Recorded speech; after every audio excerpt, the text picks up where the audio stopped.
Student, हमने पिछली video में पर कुछ परिवर्तन पढ़े, पार्ट 6। क्या हमारे आसपास के परिवर्तन है ना, हमारे चारों ओर के परिवर्तन का कुछ परिवर्तन हम पढ़ चुके हैं। आज हम रासायनिक परिवर्तन से पढ़ना शुरू करते हैं। तो ये अपन पढ़ना शुरू करते हैं। 7वां है रासायनिक परिवर्तन। जब पदार्थों में ऐसे परिवर्तन हो कि परिवर्तन की फलस्वरूप किसी नए पदार्थ की उत्पत्ति हो, अर्थात परिवर्तन की प्रक्रिया से गुजरने वाले पदार्थ में बदल जाता है, तो ऐसे परिवर्तन रासायनिक परिवर्तन के उदाहरण हैं। नेक्स्ट पेज पे आइए। पदार्थ के रासायनिक गुणों से कुछ घनिष्ठ संबंध अवश्य रखते हैं, परंतु दोनों एक समान नहीं होते। रासायनिक परिवर्तन की भौतिक उपायों द्वारा उत्क्रमित नहीं किया जा सकता। इस प्रकार के परिवर्तन में कुछ न कुछ स्थायी परिवर्तन अवश्य होता है, अतः ये परिवर्तन प्रायः अनुत्क्रमणीय प्रकृति के होते हैं। जैसे नंबर 1, कागज, ईंधन तथा अगरबत्ती का जलना एक अनुत्क्रमणीय परिवर्तन, रासायनिक परिवर्तन है।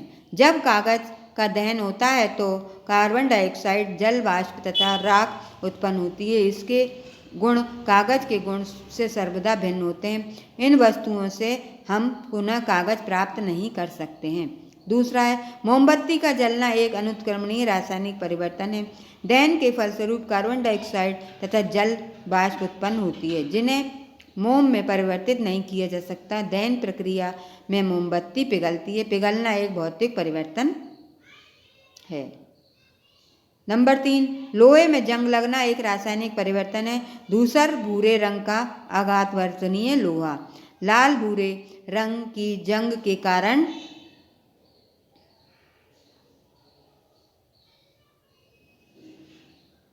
क्या लिखा है, आघातवर्णीय लोहा लाल भूरे रंग की जंग के कारण सरलता से भंगुर हो सकने वाला ठोस में बदल जाता है। जंग के गुण लोहे के गुणों में से सर्वदा भिन्न होते हैं। साधारण भौतिक विधियों द्वारा हम जंग से लोहे का निर्माण नहीं कर सकते हैं। नंबर 4, बीजों का अंकुरित होना एक रासायनिक परिवर्तन है।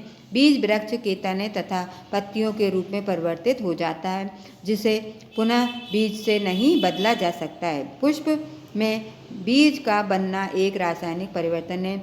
बीज के गुण से सर्वदा भिन्न होते हैं। बीज को पुष्प में नहीं बदला जा सकता। हाइड्रोजन तथा ऑक्सीजन के संयोग से जल का बनना रासायनिक परिवर्तन है। इसके अणु बिल्कुल भिन्न होते हैं। दूध का खट्टा होना एक रासायनिक परिवर्तन है। दूध की मिठास दूध में विद्यमान नहीं रहती। खट्टी दही का निर्माण होता है तथा दही से दूध प्राप्त नहीं किया जा सकता। 8, भोजन का पकना एक रासायनिक परिवर्तन है। एक नया स्वाद सुगंध उत्पन्न होती है। हम इससे आटा अथवा अन्य मूल्य पदार्थ पुनः वापस प्राप्त नहीं कर सकते हैं। नंबर 9, पान बनाने के लिए क्रिया में चूने के ऊपर कत्था लगाया जाता है। एक नए पदार्थ का निर्माण होने के कारण रासायनिक परिवर्तन होता है। अब इसमें जो अंतर दिए हैं भौतिक परिवर्तन और रासायनिक परिवर्तन में, पहला है पदार्थ के संगठन में कोई परिवर्तन नहीं होता, संगठन में परिवर्तन होता है। भौतिक परिवर्तन में कोई परिवर्तन नहीं होता है और रासायनिक परिवर्तन में परिवर्तन हो जाता है। काय में? संगठन में। दूसरा है कोई नवीन पदार्थ नहीं बनता, इसमें नवीन पदार्थ बनता है। तीसरा है यह प्रायः एक अस्थायी परिवर्तन होता है, यह परिवर्तन स्थायी होता है। चौथा है सामान्य भौतिक विधियों द्वारा उत्क्रमण संभव है, सामान्य भौतिक विधियों द्वारा उत्क्रमण संभव नहीं है। दशा एवं स्थितियों के अनुसार एक पदार्थ में भौतिक परिवर्तन की तरह रासायनिक परिवर्तन भी हो सकता है। कागज को छोटे छोटे टुकड़ों में फाड़ना एक भौतिक परिवर्तन है, परंतु कागज का जलना एक रासायनिक परिवर्तन है। जल वाष्प में परिवर्तित होना एक भौतिक परिवर्तन है, परंतु जल में विद्युत पर प्रभावित कर जल अपघटन की क्रिया द्वारा जल से हाइड्रोजन अथवा ऑक्सीजन का उत्पन्न होना रासायनिक परिवर्तन है। 8वां है क्रिया प्रक्रिया से वृद्ध परिवर्तन। हमारे चारों ओर होने वाले परिवर्तनों में से अधिकांश में 2 अथवा 2 से अधिक परिवर्तन नेक्स्ट पेज पे के बीच परस्पर प्रतिक्रियाएं होती हैं। इस प्रक्रिया में वे एक दूसरे के कुछ गुणों को प्रभावित कर परिवर्तित कर देते हैं। जैसे अब हम शार्पनर के किसी पेंसिल को छीलकर नुकीला करते हैं तो पेंसिल तथा शार्पनर के ब्लेड दोनों में परिवर्तन होते हैं। पेंसिल में होने वाला परिवर्तन तत्क्षण दिखाई देने लगता है और यह नुकीली हो जाती है, परंतु ब्लेड का परिवर्तन इसके बार बार प्रयोग से उपरांत दृष्टिगोचर होता है, जब ब्लेड ठूंठल हो जाता है ना। एक बार मुथरा सा हो जाता है ना, फिर नहीं चलती है जब कटर अपनी, है ना, अर्थात ब्लेड की धार खत्म हो जाती है। ठीक इसी प्रकार जब माचिस की एक तिल्ली को माचिस की मसाले लगी भुजा से रगड़ा जाता है तो तिल्ली में आग लग जाती है। माचिस की इस भुजा में भी खरोंच के निशान स्पष्ट दिखाई पड़ते हैं। इस प्रकार दोनों एक दूसरे को प्रभावित करते हैं। परिवर्तन क्रिया प्रतिक्रियाओं की प्रकृति तथा प्रबलता पर निर्भर करते हैं। 9 नंबर, ऊर्जा से वृत्त परिवर्तन, ऊर्जा तथा परिवर्तन। प्रत्येक परिवर्तन में ऊर्जा या तो मुक्त होती है या अवशोषित होती है। प्रत्येक परिवर्तन में ऊर्जा किसी न किसी रूप में समृद्ध रहती है। ऊर्जा के बिना कोई भी परिवर्तन घटित नहीं हो सकता। यह चाहे माचिस की तिल्ली का जलना, वस्त्रों का सूखना, पौधों का पल्लवित पुष्पित होना, फलों का पकना, हृदय का धड़कना अथवा ऋतु परिवर्तन की घटना हो। वे परिवर्तन जिनमें ऊर्जा मुक्त होती है उन्हें एस्कोथर्मिक परिवर्तन कहते हैं। ईंधन की दहन क्रिया में ऊष्मा तथा प्रकाश उत्पन्न होते हैं। जब हम पानी में चूना मिलाते हैं तब भी बहुत अधिक मात्रा में ऊष्मा मुक्त होती है। यह मिश्रण मकानों की पुताई करने में प्रयुक्त होता है। जल वाष्प का द्रव जल में परिवर्तन एक ऊष्मा मुक्त होने वाला परिवर्तन है। वाष्प की अपनी ऊष्मा वातावरण में चली जाती है तथा वाष्प पानी की बूंदों में परिवर्तित हो जाती है। ऐसे परिवर्तन जिनमें ऊष्मा का अवशोषण होता है इन्हें एंडोथर्मिक परिवर्तन कहते हैं। जब हाथ की हथेली पर पेट्रोल तथा स्प्रिट रगड़ते हैं तो यह शीघ्रता से वाष्पित हो जाती है, मतलब बदबू आने लगती है ना, तथा हमारा हाथ ठंडा अनुभव करता है। स्प्रिट वाष्पन के लिए आवश्यक ऊर्जा हमारे हाथ से प्राप्त करती है। ऊर्जा की हानि के कारण हमें हथेलियों में ठंडक अनुभव होती है। इसी प्रकार यदि हम अपनी जीभ पर थोड़ा सा ग्लूकोज रखें तो यह घुल जाता है तथा जीभ ठंडा अनुभव करती है। ग्लूकोज घुलने के लिए आवश्यक ऊष्मा जीभ से प्राप्त करता है।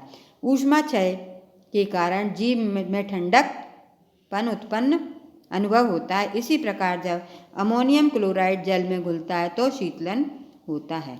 कभी कभी एक ही परिवर्तन को एक से अधिक वर्गों में विभाजित किया जा सकता है, जैसे पौधों का विकास, मंद परिवर्तन, ऐच्छिक परिवर्तन, अनुक्रमणीय और रासायनिक।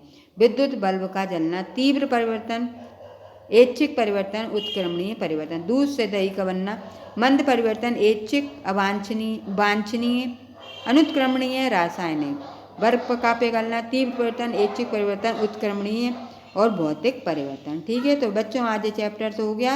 अब हम इसका अभ्यास कार्य करना शुरू करते हैं। नेक्स्ट पेज पे आइए आप। पहले दिए इसमें सही विकल्प, तो सही विकल्प पे निशान लगाएंगे हम। ऐच्छिक परिवर्तन का उदाहरण है दूध से दही का बनना। दूसरा है उत्क्रमणीय परिवर्तन का उदाहरण है बर्फ का जमना। बीज का उगना क्या मंद परिवर्तन है। इसके बाद पानी में घुल सकता है, क्या घुल सकता है पानी में, ठोस, द्रव और गैस तीनों हैं। रिक्त स्थानों की पूर्ति कीजिए। मोमबत्ती का मोम पिघलना एक भौतिक परिवर्तन है, परंतु इसका जलना एक रासायनिक परिवर्तन है। दूसरा खाली स्थान, चूल्हे में लकड़ी का जलना एक मंद परिवर्तन है, परंतु जंगल की आग एक तीव्र परिवर्तन है। ऐसे परिवर्तन जिनकी एक निश्चित समय बाद पुनरावृत्ति होती है आवर्ती परिवर्तन कहलाते हैं। चौथा खाली स्थान, यदि परिवर्तन के कारण को विस्थापित करने पर पदार्थ अपनी मूल अवस्था को प्राप्त कर लेता है तथा ऐसी स्थिति में उत्क्रमणीय परिवर्तन कहलाता है। पांचवा है ऐसे परिवर्तन जिनमें नए पदार्थ बनते हैं रासायनिक परिवर्तन कहलाते हैं। अब आते हैं एक वाक्य या एक शब्द में उत्तर दीजिए। वांछनीय अथवा अवांछनीय परिवर्तनों का एक उदाहरण दीजिए। तो वांछनीय परिवर्तन का उदाहरण है भोजन का पकना या बनना, और अवांछनीय का है नदी में बाढ़ का आना। मंद परिवर्तन से आप क्या समझते हैं, तो इसको आप पेज नंबर 42 पर देख लीजिएगा। तीव्र परिवर्तन का एक उदाहरण पटाखे का फूटना। अगला क्वेश्चन है रासायनिक परिवर्तन की परिभाषा दीजिए। 43 पेज पर आपको इसका आंसर मिल जाएगा। नेक्स्ट पेज पे आइए। निम्न प्रश्नों के उत्तर संक्षेप में दीजिए।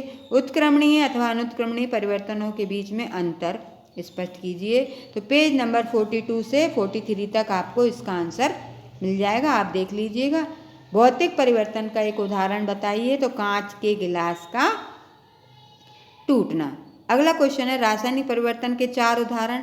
मोमबत्ती का जलना, लोहे में जंग लगना, बीजों का अंकुरित होना और दूध का खट्टा होना। चौथा क्वेश्चन है ऐसे परिवर्तन का उदाहरण दीजिए जिसमें ऊष्मा का अवशोषण होता है। तो माचिस की तीली का जलना। अब आते हैं विस्तार वाले प्रश्न। तो पहला और दूसरा आपको पहला क्वेश्चन का आंसर 41 पेज पर मिल जाएगा और 44 पर दूसरे क्वेश्चन का आंसर आपको मिल जाएगा, लिखा होगा। वैसे इसकी PDF भी डाली जाएगी, तो आप चाहें तो PDF में से लिख लीजिए, चाहे बुक में से, है ना। सही अथवा गलत पर चिन्ह लगाइए। पहला है बादलों का बनना एक तीव्र परिवर्तन है, सही। चावल का पकना एक भौतिक परिवर्तन है, गलत। ज्वालामुखी विस्फोट एक आवर्ती परिवर्तन है, गलत। चाइना देश का टूटना एक रासायनिक परिवर्तन है, यह भी गलत है। अब आते हैं मिलान कीजिए या जोड़ियाँ बनाइए। बर्फ का पिघलना भौतिक परिवर्तन, गर्मी के दिन वर्षा होना प्राकृतिक परिवर्तन, लोहे में जंग लगना रासायनिक परिवर्तन, मानव के हृदय का धड़कना ऐच्छिक परिवर्तन, दिन रात का होना आवर्ती परिवर्तन। इस तरह से ये आपका आज अभ्यास कार्य भी कंप्लीट हो गया है। पार्ट 6 विज्ञान का हमारे चारों ओर के परिवर्तन, ठीक है ना। इसको आप अपनी कॉपी में नोट डाउन कर लीजिएगा। नेक्स्ट वीडियो में नेक्स्ट चैप्टर के साथ फिर मिलेंगे, तब तक के लिए बाय बाय, थैंक यू।